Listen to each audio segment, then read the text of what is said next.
नमस्कार मंडळी, साईप्रभा या चॅनलमध्ये आपलं स्वागत आहे। मंडळी, देवदोष लागू नये म्हणून देवघरात काय ठेवावे आणि काय ठेवू नये याबद्दल आपण या व्हिडिओमध्ये पाहणार आहोत, तर व्हिडिओ संपूर्ण जरूर पहा।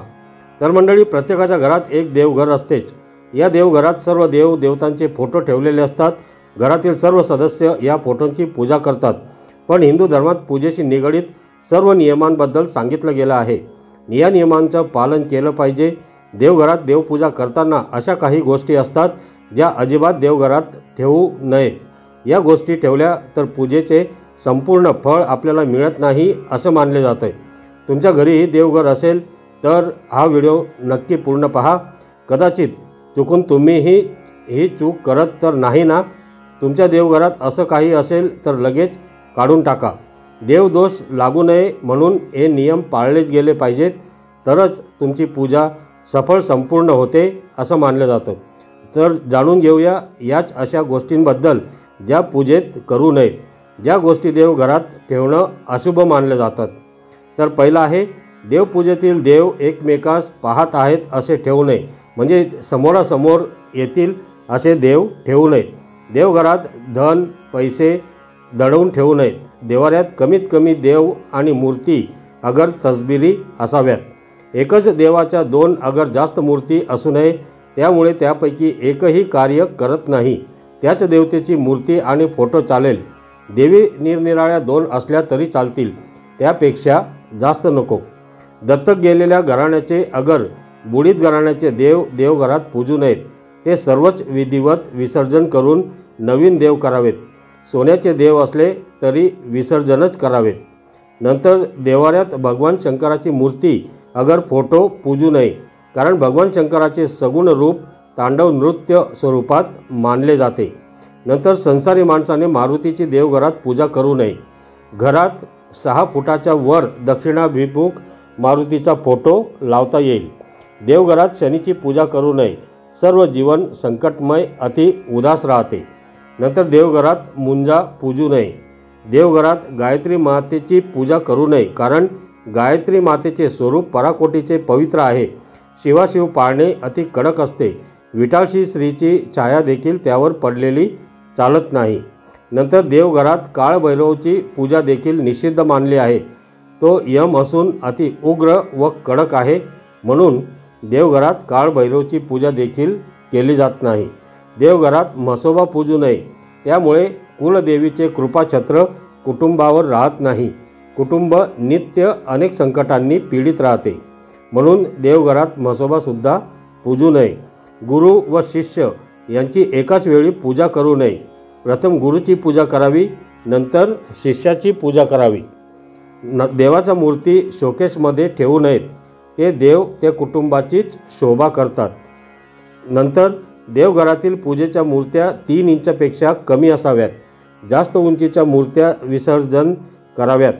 देवारातील देव भग्न, छिद्र पडलेले, आसन आयुधे हलत असलेली, चिरा गेलेले, विद्रूप झालेले, पाण्यात टाकल्यावर बुडबुडे येणारे नसावेत। ताबडतोब विसर्जन करून नवीन मूर्ती स्थापन कराव्यात। बक्षीस मिळालेले सापडलेले देव देवघरात पूजू नये। त्यांची पूजा केली असता ज्यांनी ते देव दिलेत किंवा ज्यांचे ते देव आहेत, आपण केलेले पूजेचे फळ त्याच लोकांना मिळते। आपली पूजा व्यर्थ ठरते। त्यामुळे बक्षीस मिळालेले देव अथवा आहेर म्हणून आलेल्या देवाच्या मूर्ती आपल्या घराच्या देवघरामध्ये पूजू नयेत। आसरा देखील देवघरात पूजू नयेत। आसरांचे शुक्रवारी विधिवत विसर्जन प्रवाहात करावे। नंतर देवपूजा करताना पूजा करण्याचे तोंड पूर्वेला किंवा पश्चिमेला असावे, किंवा देवांचे तोंड पूर्वेला किंवा पश्चिमेला असावे। दक्षिण उत्तर ही दिशा नसावी। देवघर नेहमी ईशान्य कोपऱ्यातच असावे। ईशान्य दिशा ही हलकी समजली जाते। देवघर हे नेहमी लाकडाचे सागवानी असावे। ते संगमरवरी नसावे, कारण ईशान्य दिशा ही हलके तत्वाची दिशा असल्यामुळे संगमरवरी जर देवघर असेल तर पुन्हा तिथे जड तत्व उत्पन्न होते आणि गोष्टी विरुद्ध दिशेने घडण्यास सुरुवात होते। त्यामुळे शक्यतो लाकडी सागवानी देवघर असावे। देवाऱ्यावर दिवंगत आई वडील वगैरेंचे फोटो लावू नयेत। देवावर श्रद्धा असेल तरच देवपूजा करावी। उगीच लोक काय म्हणतील म्हणून देव ठेवू नयेत। श्रद्धा असेल तर मात्र रोज स्वहस्ते पूजा करावी किंवा करवून घ्यावी। मनोभावे नतमस्तक होऊन देवाला रोज नमस्कार करावा। घरातील मंदिरात शिवलिंग ठेवू नका।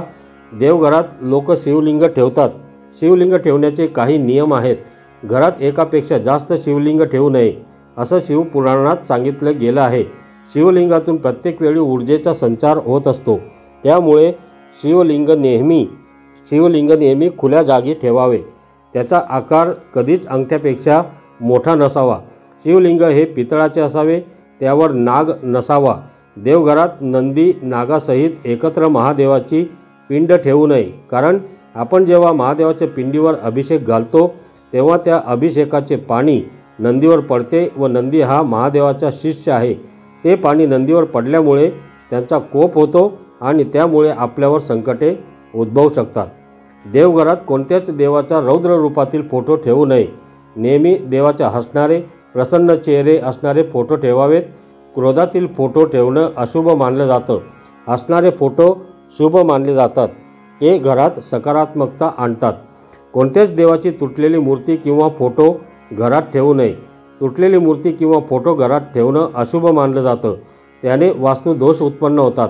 तुटलेली मूर्ती किंवा फोटो घरात असेल तर तो लवकरात लवकर काढून टाकावा। पूजेदरम्यान तांदळाला अत्यंत महत्त्वपूर्ण मानलं गेलं आहे। तांदळाला शुद्ध धान्य मानलं जातं। ते पूजेत फुलांची कमी पूर्ण करतात, पण देवावर कधीच तुटलेले तांदूळ टाकू नये, त्याला अशुभ मानलं जातं। जर तुमच्या घरातील देवघरात तुटलेले तांदूळ असतील तर आजच ते काढून त्या जागी चांगले अख्खे तांदूळ ठेवावेत। देवघरामध्ये काळी पेटी ठेवू नये, तसेच तेल, काळेपेटी अशा वस्तू देवघरापासून थोड्या लांब ठेवाव्यात। आपल्याला आपले कुलदैवता आणि कुलदैवत माहीत असणे गरजेचे आहे। जर माहीत नसतील तर आपल्याला विविध संकटांना तोंड द्यावे लागते। आपल्या देवघरात आपल्या कुलदैवताचा एक फोटो किंवा एक मूर्ती असणे आवश्यक आहे। आपण देवाला जी फुले वाहतो, म्हणजे जे निर्माल्य बनते, ते पुन्हा वापरात आणायचे नसते। ते वाहत्या पाण्यामध्ये म्हणजेच नदीत प्रवाहित करायचे असते। देवघरातील शाळीग्रामावर कधीही अक्षदा वाहायच्या नसतात। ओले कपडे घालून म्हणजेच ओल्या वस्त्रानिशी देवपूजा करायची नसते। देवांना एका हाताने कधीच नमस्कार करायचा नसतो। आपण देवघरात जी समई लावतो व निरांजन लावतो त्यात तेल आणि तूप एकत्र टाकू नये।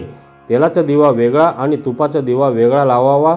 देवाला लावलेल्या समईच्या ज्योतीवर निरांजन किंवा दुसरा कोणताही दिवा पेटवायचा नाही।